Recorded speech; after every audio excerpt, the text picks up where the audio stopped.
So do you think that if the kind of rush to get back to the way that it was might result in longer-term mental health, unemployment, criminal activities, the whole range of issues that we know come from the attainment gap, the gap between the wealthy and the less wealthy, you think that will get worse if we rush to try and get back to normal in the way that you've described?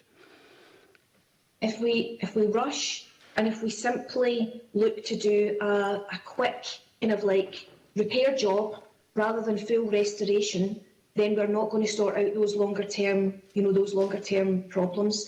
And even if we get sort of like relatively short term gains in terms of attainment in school across a narrow range of measures, that's not going to do what we need to do around the eradication of poverty.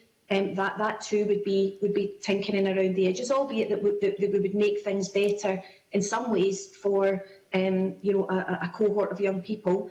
It's not the whole.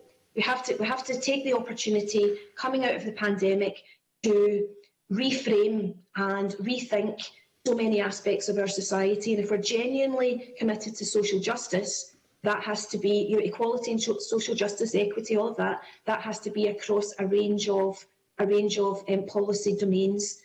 So I know that employment is reserved, but employment, housing, transport, social security, all of these things, and education, and other, education, social services, all facets of our public service playing their part towards the endeavour.